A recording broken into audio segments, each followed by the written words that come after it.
Hey everyone, this is Marc Sabatella from Outside Shore Music, and welcome to the Music Masterclass.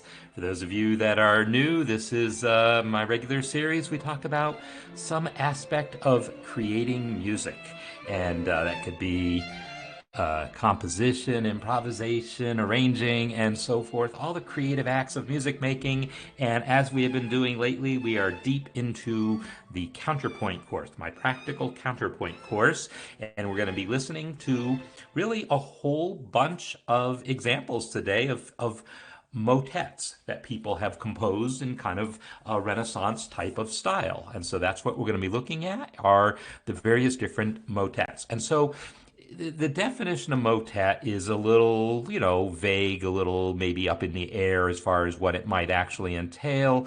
But the basic idea is, historically, we're talking about religious pieces that were uh, not masses. So like a Catholic actual mass is like its own thing, but the style is very similar. It's contrapuntal music, vocal music, with a lot of imitative counterpoint, so that a line might be sung by one voice, imitated in another voice, and because of all that imitative counterpoint, it means different lyrics are being sung at the same time, and so it's a very complex sound.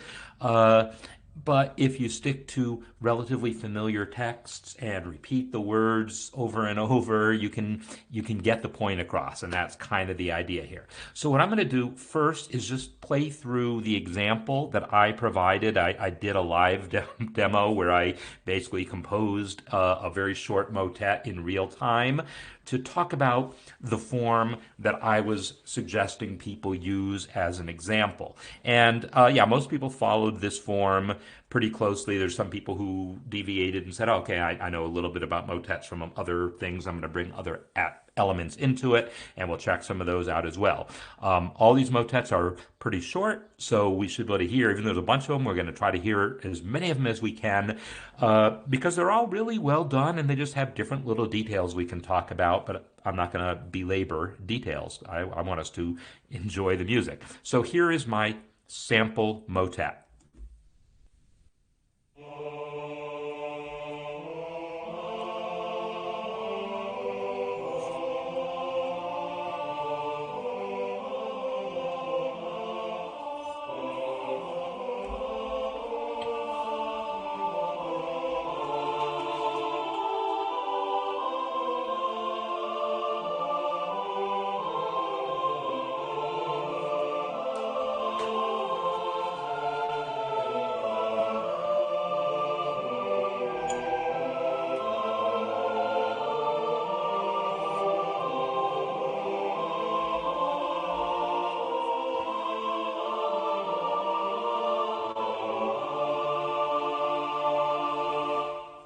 So this is not a religious text. I'm not like, I have my own, whatever belief system.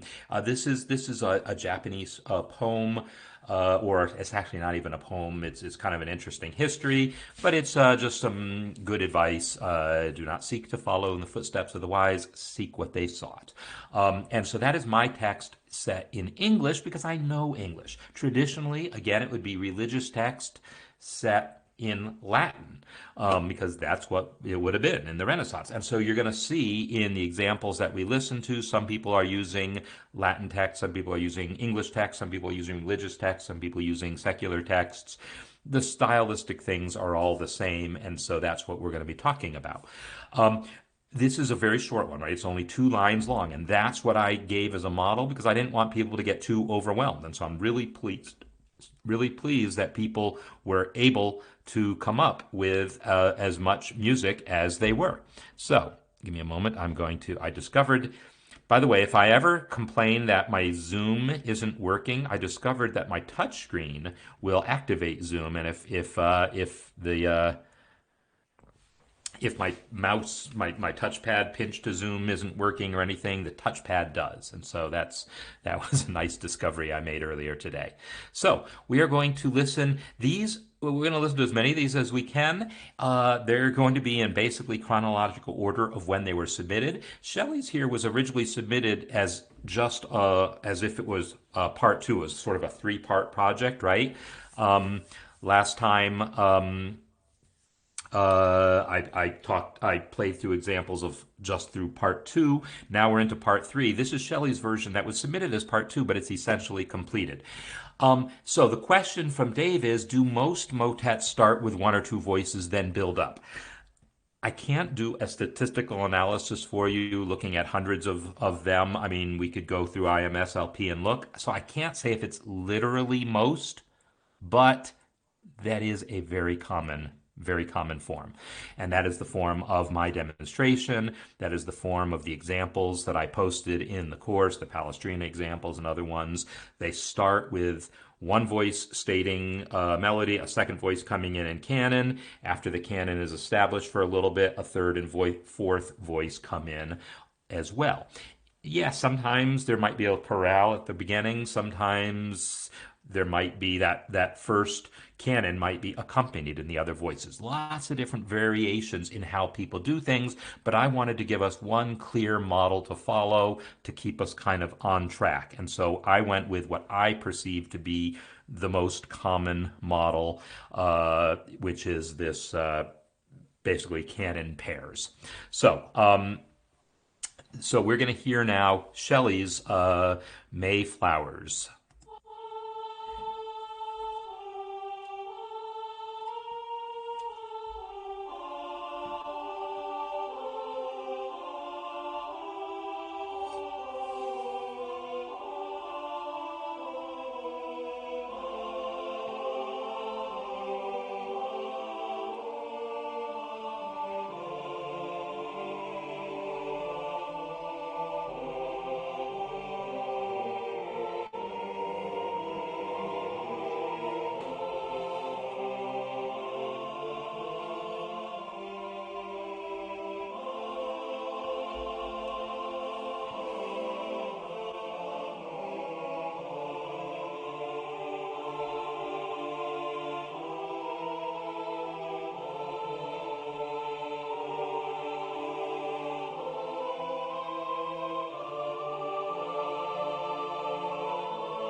Yeah, so just beautiful, just beautiful. Um, yeah, you're gonna be hearing a lot of really beautiful music today. So one of the things that I love that she has done is created opportunities for suspensions for herself. Like if you listen to this measure here, this D, right? We hear a dissonance here, then resolved in the other voice, right? The E comes in, creates the suspension against the D, and resolves it. This seems like a small thing, but it is a big part of this style, which is why fourth species counterpoint is one of the things that we spend kind of the most time on as far as the exercises go. And she's got lots of really beautiful examples of that sort of thing going on. Her treatment of consonants and dissonance throughout is really nice. There's a really interesting textural thing that goes on here where it kind of becomes more chorale-like for a couple of bars as it transitions from one line to the next. Let's hear this part again.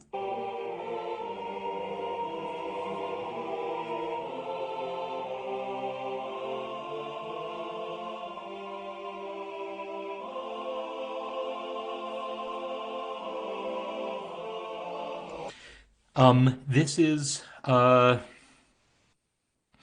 of a transition in the lyric, right? Between we've so far heard March winds and April showers, and that's all the lyric we've heard: March winds and April showers. Uh, uh, this is the point where we hear the entrance. And hold on a second. I've mentioned that I'm getting that I'm having various work done, and I just want to make sure there's nothing going on here that I need to deal with. One second.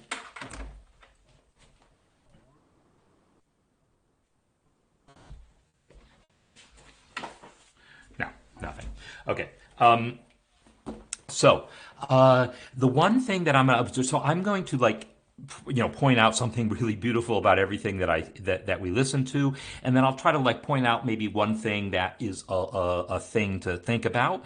And although almost like all we have these beautiful consonances, these triads formed, and as I've made the point, even though in the Renaissance the term triad wasn't really a thing, right? Our way of thinking of triads wasn't a thing. You kind of have no choice. Once you have more than two voices going on, if you don't want to have dissonance, you're going to have triads. That's the only way to have three voices or more with no dissonance, is to basically have root position or first inversion triads. And dissonances happen, but they happen in passing tones. They happen in suspensions. They happen in all these really specific ways that we've been, learning about throughout the course, actually towards the very beginning of the course when we went through all the species counterpoint exercises. So she's got these, and so these triads just sort of happen. You don't have to think about harmony because they weren't thinking about harmony in the Renaissance. You get triads. There's one thing that's going on, and I heard it twice in here, that is worth a mention of something to watch out for, and it has to do with tritones. So let's listen to this passage right here. Just that little passage we hear. Is that right? No, I got to get the octaves right. Sorry. Am I freezing for other people? Let me know.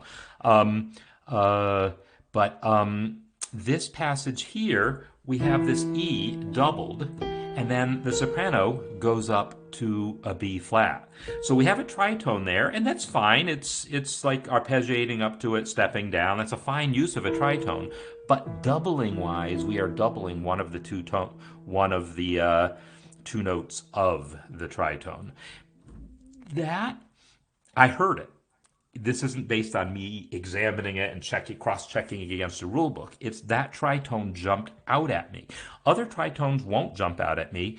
It has to do with that doubling. Doubling emphasizes certain things, and typically we don't want to double a note involved in a dissonance. Well, no, I shouldn't.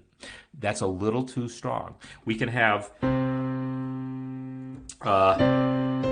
can have two notes like the root of a chord. Again, Renaissance wouldn't be talking about roots and so forth or chords, but they'd be talking about interval relationships. But the basic way of thinking of it is you can double the root of a chord of a major or minor triad because it won't, and then there could be a dissonant note that's dissonant against both of them. But when you're dealing with this tritone interval, we probably don't want to double one of those. And there was another place I think I heard that happen. Let's come back over here.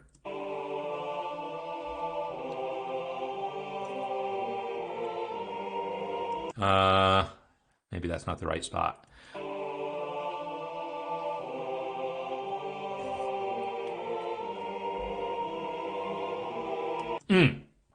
Yes, right here at the end of the measure. We have the E in the alto, B flat, and B flat here, right? So here again, one of the notes of the tritone uh, is doubled. So yeah, I guess if some people are hearing me frozen, some people not, that tells me the problem's not at my end, but at some point in the internet after me. So let me just check. Yeah, no, my thing is set the way it needs to be. So that's yeah. If things end up being an issue, let me know. So, oh yes, and B flat. So the B flat is its own special thing in Dorian mode. You use it to avoid a tritone against an F. But here, by using it against an E, you've created a tritone. And actually, had you used a B natural there wouldn't have necessarily been a problem. We would have had, and then there would have been no tritone. Now, we might have heard this B natural in the soprano and then the F in the tenor like a beat apart, and maybe our ears might have registered that. but probably not. But that is something to watch out for. Sometimes if even if a B and F aren't at the same time, if they're in close proximity, we might be aware of it. But that's one of the things you just have to listen for yourself. So in any case, Dorian mode is, of course, the white keys of a piano with D as a final, but with B flat as kind of an honorary note to use in certain places to avoid tritones and to get this particular figure, which is really a common little Renaissance figure, that upper neighbor figure from A to B flat. And then C sharp, leading tone, is always an honorary member of all the modes. All right, so we're going to go on to Mark Edelston's now. And yeah, once I do the screen, once I do the pinch on my screen, suddenly it starts working on my touchpad again. I don't know why. So let's hear Mark Edelston's, and he's got some interesting things going on. Let's just check it out.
Yeah, another just beautiful, beautiful example. Now, sometimes when I see multiple submissions of different projects from people, I sort of start to get a sense of, who people are, where they're coming from, etc. And I have a better sense of that from some people than others because maybe you've submitted more pieces or I've whatever about them. But with Mark, I don't have a super clear sense, but I do sense that he has a pretty good command, not just from this piece, but from other pieces that I remember. That he has a good sense of basics and is interested in pushing some boundaries. And so I want to talk about this because the command of basics is solid. I mean, the places where he's going for triads, he's getting triads. The places where he's resolving dissonance by step, he's resolving dissonance by step, and so forth. Yeah, there's certain sounds that he's using here that don't feel like sounds that would have happened in the Renaissance for very specific reasons that I can point out. And yeah, it totally works. So this, to me, is sort of like a next level example of taking the building blocks of this Renaissance style, going with it, but allowing other sounds to enter into it, but not dominate it. And it's a delicate balance that I think he is really nailing here. So let's talk about like some things here. So if you look at this measure here, where the voices start together.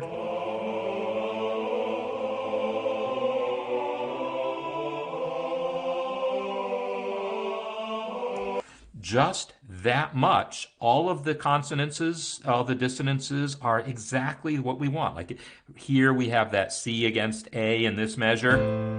The bass moves to create a dissonance, the other voice moves to resolve it. Beautiful example of a suspension. Then we have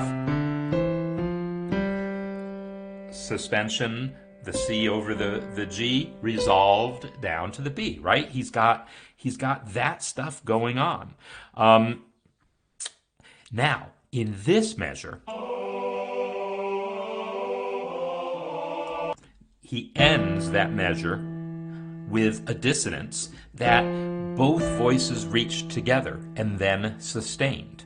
Now, I'm going to say that that is not something you would typically find in the Renaissance. And I talked about that in all the species counterpoint things, that the way the species counterpoint conventions work in the Renaissance is you would rarely, if ever, have a dissonance where both notes sound together. All the things about how second, third, and fourth species work is the dissonances happen in the cracks between the notes. Is maybe the cracks in between the places where the notes sound together, and you wouldn't have that sound. But by the Baroque, that sound does become more common, and so the fact that he's using it, but using it sparingly, feels like he is just pushing a boundary as opposed to just randomly putting in notes because he's not paying attention, right? I don't at all get the sense of him not paying attention. I get the sense of him pushing boundaries. And that happens many places. There's one especially interesting place. So I'm going to pick on Sora. Do you remember where that Phrygian chord was? Or anyone else who noticed it? There was like basically a Phrygian chord. It was like a kind of a sound. It was like an E minor triad with an F in the melody on top. Am I going to be able to find it? Probably not, because I'm not seeing it. But in any case, that was a thing, and it felt very deliberate as well. So this cascading section here.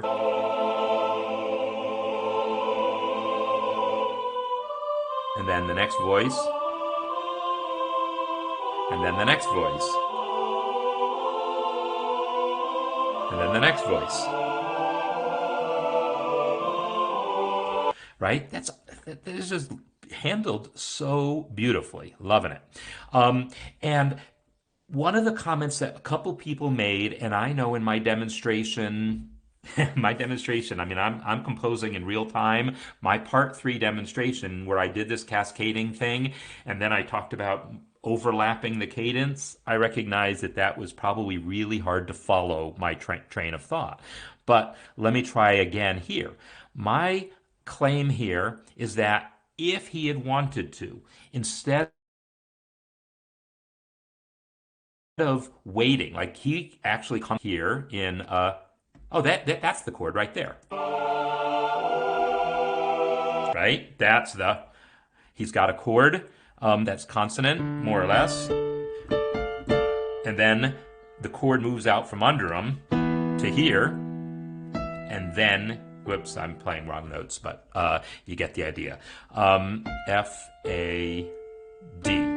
And then the chord moves out to here, while the F is suspended and then comes down. So that creates a very dissonant type of suspension, a minor ninth above that bass note, but it's cool. In any case, so he's got that cadence happening here.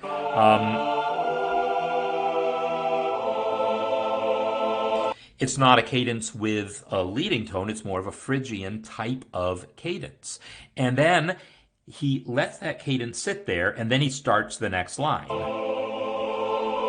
And my observation about this is it will often work to overlap them, and that would be typical. And so what I would do, if you wanted to do that, and sometimes you don't want to, sometimes you want to let that cadence sound and then start your next line of text. But when you want to overlap them, you have to plan a little bit to make it happen, but you don't have to plan a lot. And so, like in this case, his line starts here on beat 3, right? This quarter note A starts on beat. So again, half note is the beat. 1, 2, 3, 4. There's 4 half notes in here. I say again, I hadn't said that before, but we're in 4/2 for all these pieces. So this A is on beat 3, a strong beat. So if we want to shift it over, we want it on another strong beat. It'll either want to start on beat 3 of the previous measure, or on beat 1 of this measure. And that would be fine, just to shift everything over half a measure. You might think, oh, if you shift everything half a measure, all the downbeats get screwed up and everything. But welcome to the Renaissance.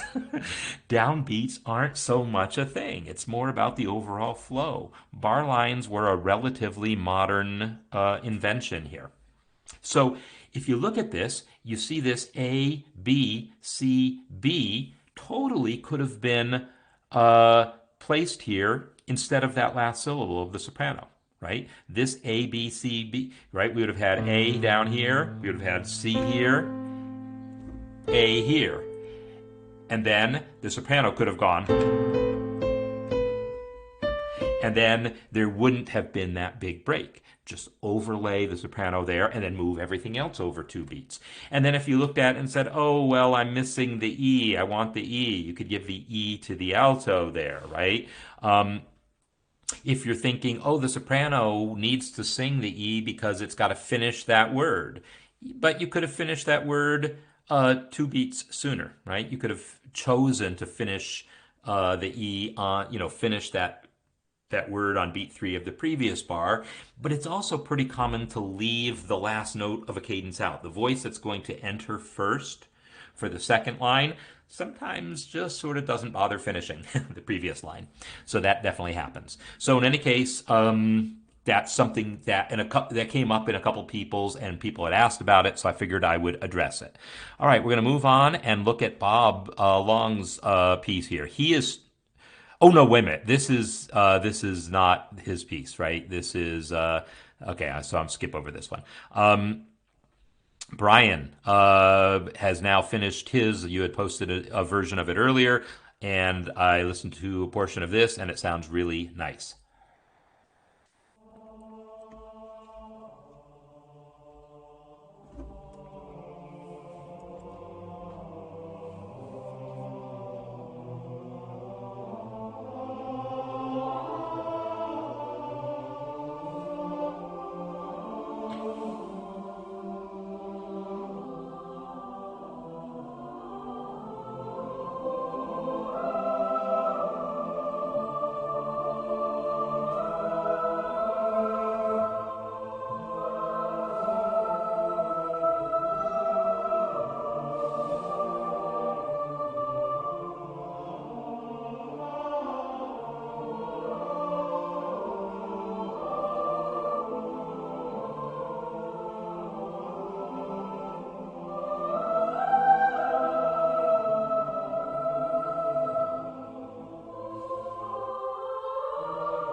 Yeah, so another just gorgeous piece. Such a good job, Brian.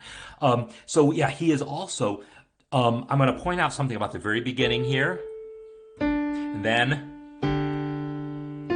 he's coming in with a relatively daring, by Renaissance standards, dissonance, right? That first entrance of the bass comes in simultaneously with a fourth above it in the tenor. It's actually this octave, right? So that type of thing I mentioned before is not that common in the Renaissance. No, it's not even just not that common. It's rare in the Renaissance, but becomes more common. It's basically an appoggiatura, becomes much more common by the Baroque. And so if this whole piece had been full of that to the point where I was like, yeah, he doesn't seem to be paying attention, it would have raised a flag. But no, it feels very appropriate when this happens. And then check out what happens. He has this appoggiatura, and then that F becomes a suspension, a 7/6 suspension against the G. It's set up beautifully, works out beautifully, and it's just really, really, really well done. And Sora was mentioning about the leaps, and I think you're thinking about the same thing that I am. There's certain places in the melody where it's just very striking, like this soprano line here. It's just a great line, right? I mean, sometimes when we're writing these things, we get so wrapped up in just calculating intervals and making sure the imitation works right and the dissonances are resolved correctly, and we don't pay as much attention to the melody as we otherwise would, right? That happens. It's going to be somewhat inevitable. But this line right here, I mean, that's a gorgeous line right there. It's just arpeggiates up the triad and comes down. I don't know. I love that line. It's striking. It jumps out at you. And oh, of course, it's also imitated here. So we have it first in the tenor. I don't know if that was the first place in it, but I noticed it first in the soprano. And that's going to be a thing. We'll often notice the soprano first because it's sitting on top. It's just natural that way. So in any case, just really, really, really good stuff. The other most striking thing to me about the piece is the ending, where he does not do a traditional cadence, and he totally could have. And he said he tried it and just didn't like it and went with what he did instead. But at the end here,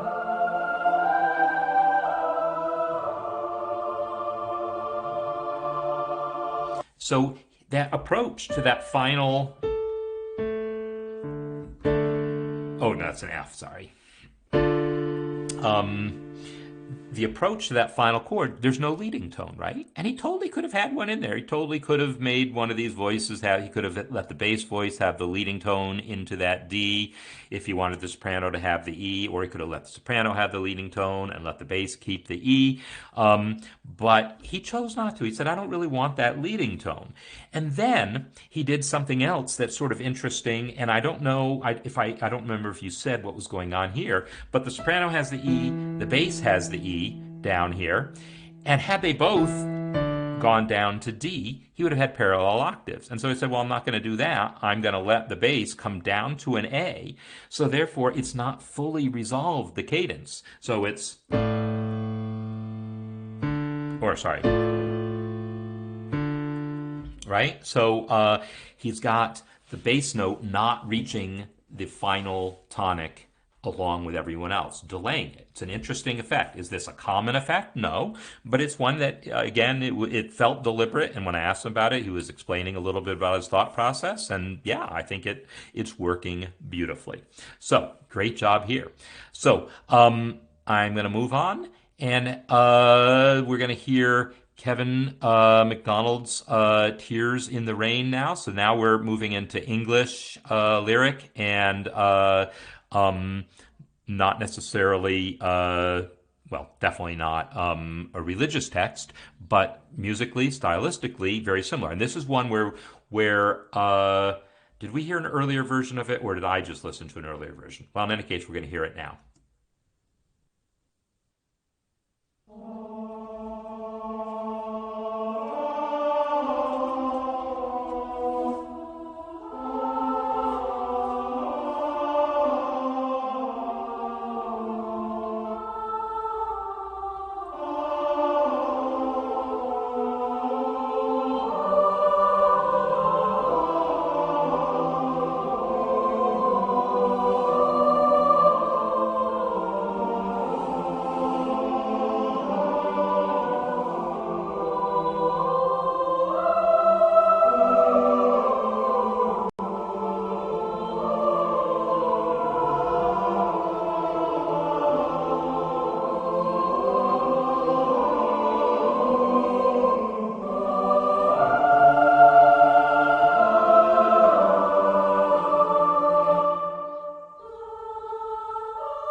All right. So for most of these pieces, I'm talking about these musical details of parallel thises, or actually, I haven't talked about parallelisms yet much or at all, but I've been talking about intervals and so forth. For this one of the most striking things is about the setting of the text itself, which is one of the things you get by being able to focus on a text that's meaningful to you personally and that's in a language you speak, which is why Latin texts don't necessarily work for everyone, why religious texts won't necessarily work for everyone.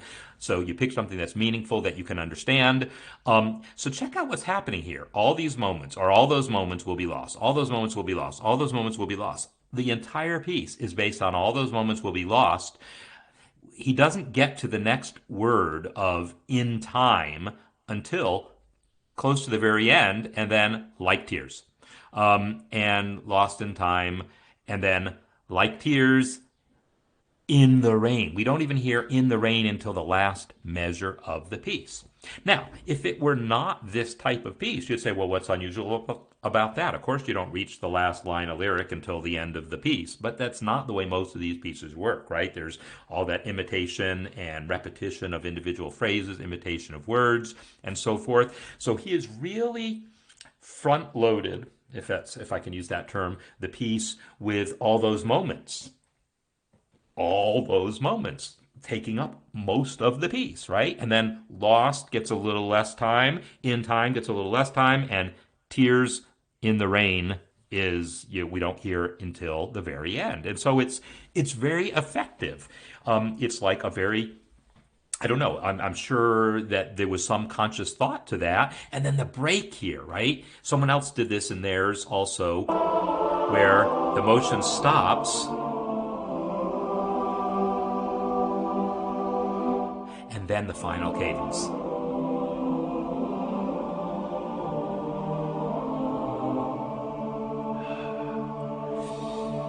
And of course, that final cadence is unusual. He's introduced the E flat.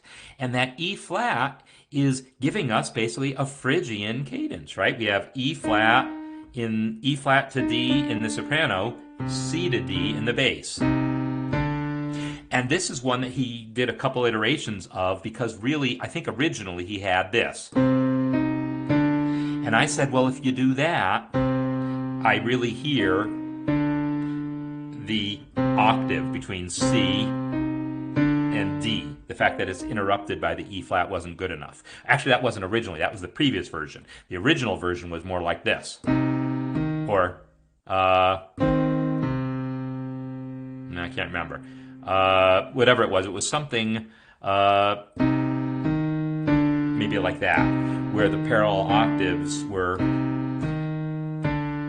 directly adjacent. So whether they're directly adjacent or strong beat to strong beat, you want to watch out for parallel octaves and fifths.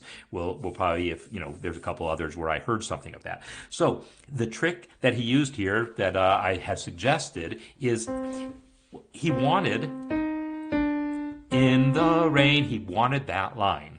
At least I assume he did, to have both of those notes. Well, if you have both of those notes, your bass is a little stuck because no matter which note you give it, you're going to have a parallel octave. You either have it strong beat to strong beat or adjacent notes. Either way, if you're going to give both of those approaches to the soprano, the bass is going to give you parallel octaves, unless you use this little trick where the voices exchange. One of them has the C while the other has the E flat, and then one of them has the E flat while the other one has the C. That trick is great. It's a way of avoiding parallel fifths. It's also a great trick for avoiding repeated notes sometimes. If you've got a slurred passage for a wind instrument and you don't want to have a repeated note, let him exchange notes with another voice. There's all sorts of things like that. So yeah, that voice exchange is a nice trick. And Paul, yes, there was a G sharp. Was it this piece though, or was it the previous piece? Now I'm losing my memory of what I've been listening to. I think it might have been the previous piece with the G sharp, Paul, but maybe someone else could tell me. What there is here, though, that's also worth mentioning is the syncopation of this line. Check out this line here. All those moments rest. Those moments. The fact that that line ends on beat 4, not followed by something on beat 1, that's a syncopation. It's a relatively weak syncopation, meaning, yeah, as long a note as moment as that half note is, we might not notice the fact that it's not followed by something on a strong beat. The shorter the note is, the more we notice when it's not followed by something on a stronger beat. But it was noteworthy.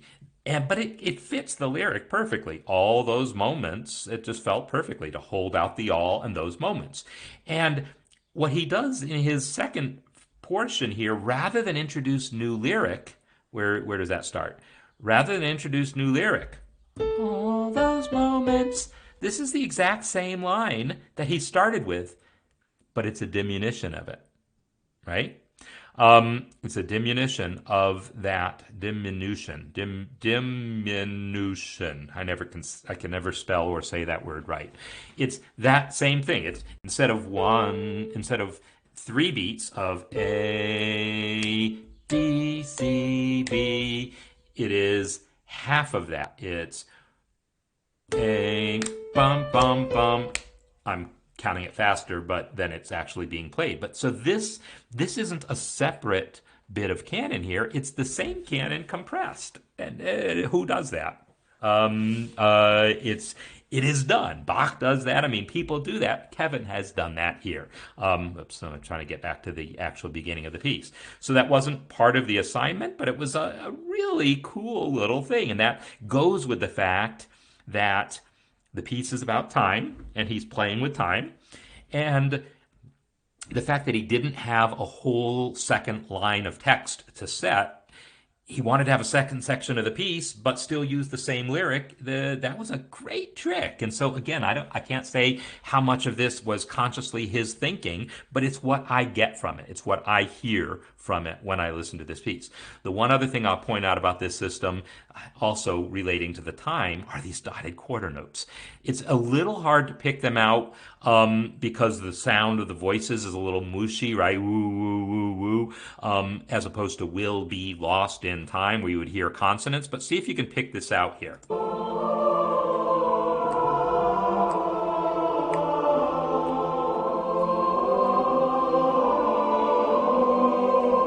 So those, it's like a hemiola type figure, right? It's like making a 3 against 4 or 1.5 against 2. I don't know. I don't want to do the math on it here, but it's instead of having this half note pulse subdivided into quarter notes, suddenly we have a pulse.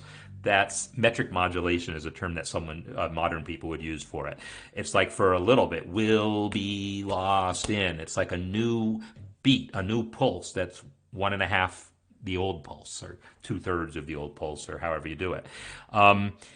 Although this one is actually a quarter note, right? I said dotted quarter, quarter, dotted quarter, quarter. I didn't even notice that. So it was a really interesting effect that's going on here. And then that makes time also be syncopated. And then in time comes back on the beat. This is great word painting here. And that idea of word painting, letting the music reflect something very specific about the lyrics, that is something much more associated with secular text. It's something you see in madrigals and other secular, as opposed to sacred, Renaissance pieces. So in any case, and musically, all the things are happening really nice too, but all those things having to do with structurally what Kevin's done, man, you just nailed it. That is so fun. Not at all anything. A lot of those things were things that weren't in my demonstration, that weren't anything about how I laid things out, and you just brought so many great new things to it. Gotta love it. All right, so now here is Glenn's version, and he had posted a version, an earlier version of his piece, where I had commented that, well, there were dissonances and things that felt like they were not as completely thought out as they could be, and he's really focused on addressing some of those things. And I think this is a marked improvement, and this is going to sound really nice. Let's listen to it.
So what I hear going on here, and this is another one where I've heard several pieces of Glenn's. Glenn is very interested in more modern music, right? Well, not everyone is into Renaissance music, and I get that. And so a lot of pieces of Glenn's, he's like saying, "Oh, I'm really interested in like late romantic music and later things." And so I think what he's doing here is taking the structural elements of a motet and using more modern harmonic language, but it's not highly chromatic. It's still very diatonic. And so I often point to Aaron Copland as someone who is just comes up in my head, but really a lot of modernish last century or so composers working with folk music material, you'll see them dealing with diatonic melodies and using counterpoint and allowing all sorts of dissonances to happen along the way. And as long as things are basically diatonic, the dissonances don't really make the music unpleasant to listen to or anything, even though if you look at the actual notes, I mean, we have F, E, we have a major seventh chord here, right? That's not a chord that would have been used in the Renaissance there. Or this sound right here, a D, an A, and an E, right? That stack of fourths, not a Renaissance sound. So there's all sorts of dissonances in here that don't sound remotely like the Renaissance, but they do sound like how an Aaron Copland or someone like that would allow the imitation to become exact and just say, I'm going with it, right? So that is a choice you can make to say, you know what, I'm not going to worry about if I'm making triads. Because if we analyze this piece in terms of the triads and the consonants and dissonances, you're going to find out there's a lot of dissonance. And most of it does get resolved by step. Because most of the melodies are moving by step. So like right off the bat here, we have dissonance resolved by step.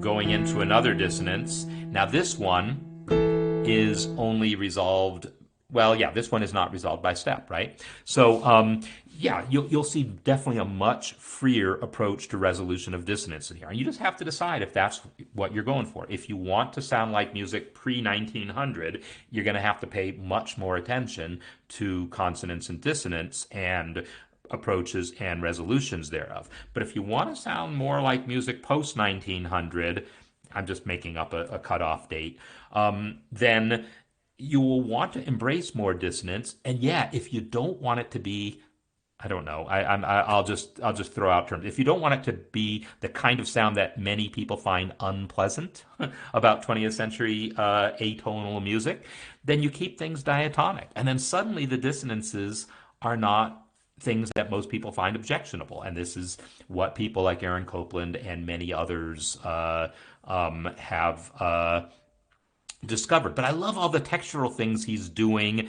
Like here, he's got the whole notes together. And of course, this is nothing but parallel fifths, right? That is just parallel fifths. But parallel fifths are they're not an evil thing. They're just not something you would hear in the Renaissance. But this totally reminds me of a lot of 20th century music, using the parallel fifth for its specific sound. And so he's got that going on in a few places. He's got this textural stuff going on here. He's got that place, yeah, here where, right, there's little breaks and things. So there's really nice textural things, kind of similar to what Kevin was doing in his piece of breaking things up rhythmically and so forth. So that's one of the things that I find is the most interesting about this piece. And yeah, as long as that is your goal to achieve that kind of sound, I would say nailed it. Okay, so moving on, Jimmy's piece here. And Jimmy's completed piece, I have only listened to a portion of Jimmy, and so I'm looking forward to now hearing no, that's not true. I have heard it all the way through. And yes, yeah, so word painting, a lot of the same sorts of textural and uh wait a minute. What's the word I'm looking for? Yeah, text based, but also I'm spacing on a word. Structural things going on are similar between Kevin's piece and Glenn's piece. All right, here comes Jimmy's.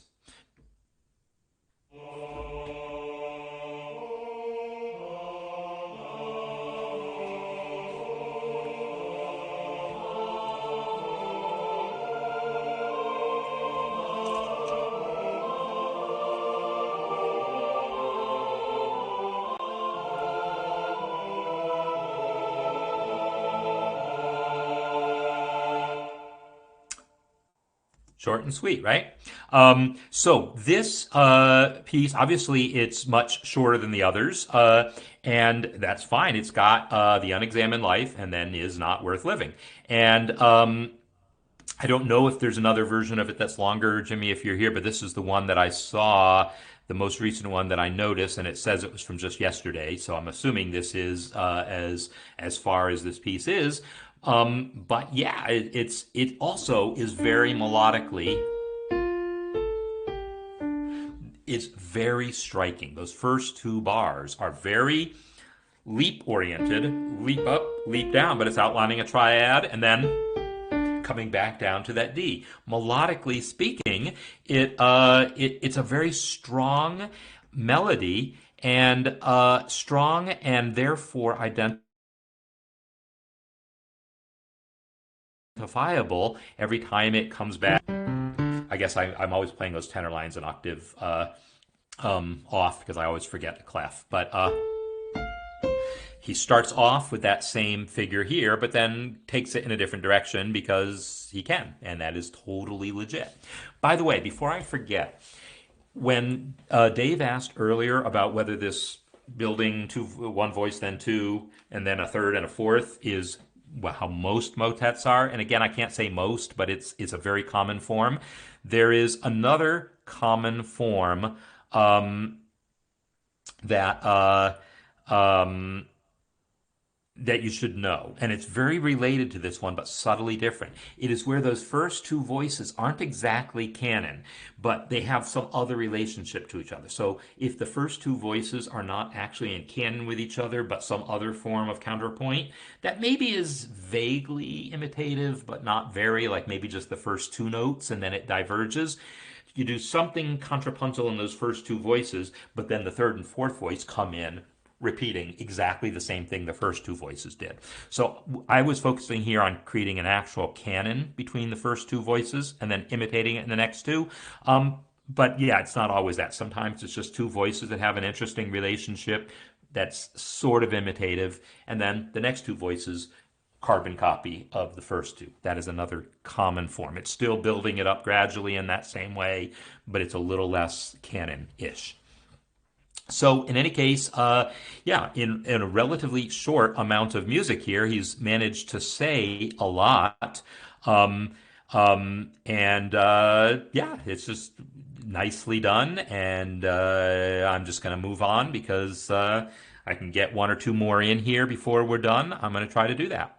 So this is Linda's version, and this was just posted. Yeah, we're up to the ones that were just posted within the last 24 hours or so. And this is Who Has Seen the Wind?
That's yeah.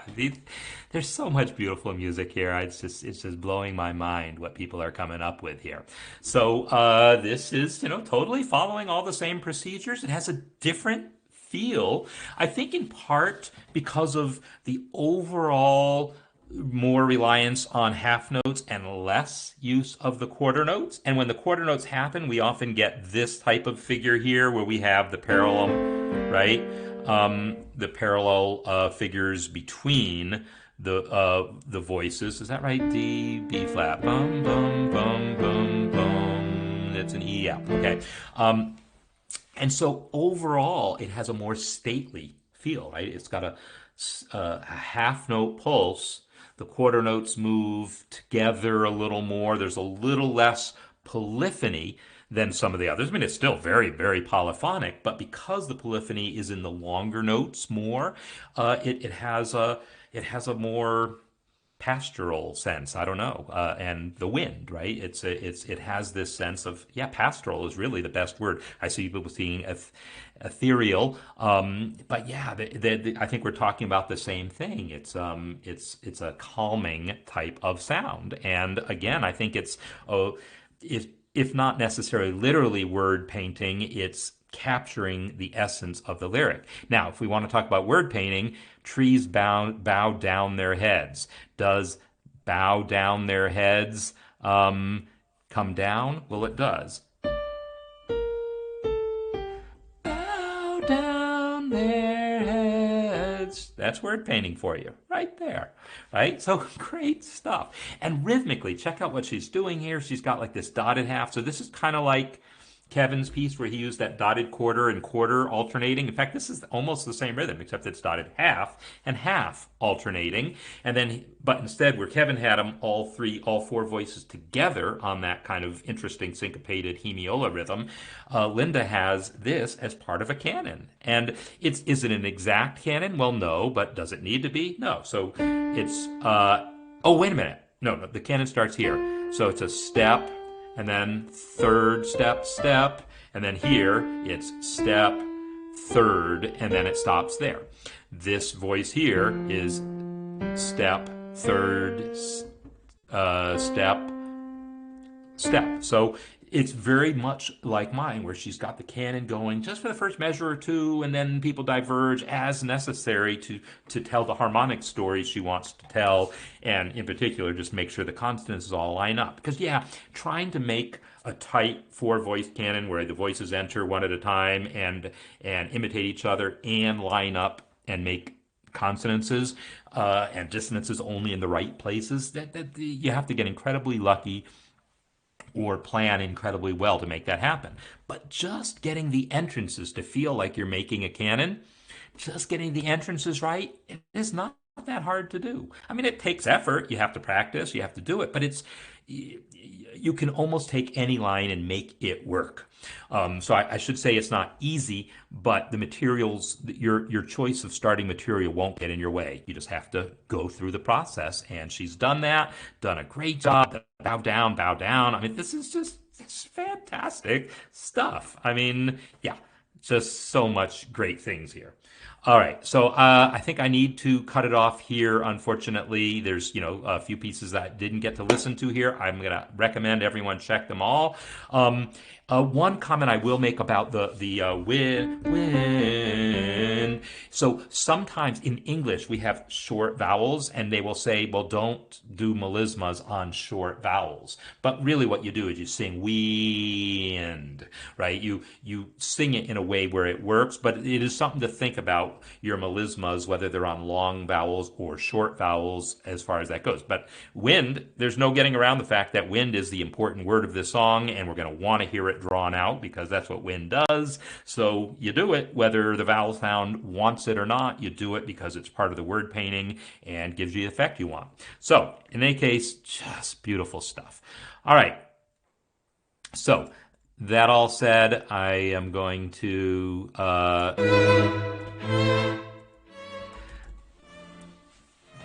say my goodbyes here. So again, thank you so much for being here. Thanks for all this just incredible music. And if you haven't done yours yet, or if you're partially through, get it in. We'll try to listen to what we can next week. we begin talking about fugues, and that'll be the last section of the course. And officially, it's listed as 3 weeks because I wanted to put a cutoff date at the end. Realistically, it's a deep enough section like this, but even more so, where I don't fully expect we're going to have a dozen completed fugues after 3 weeks. So just take your time and really get into the fugue section when that stuff gets posted. And I think you'll really enjoy it. And if it takes longer than 3 weeks to write your fugue, that's going to be fine. So thanks again, everyone, and see you next time.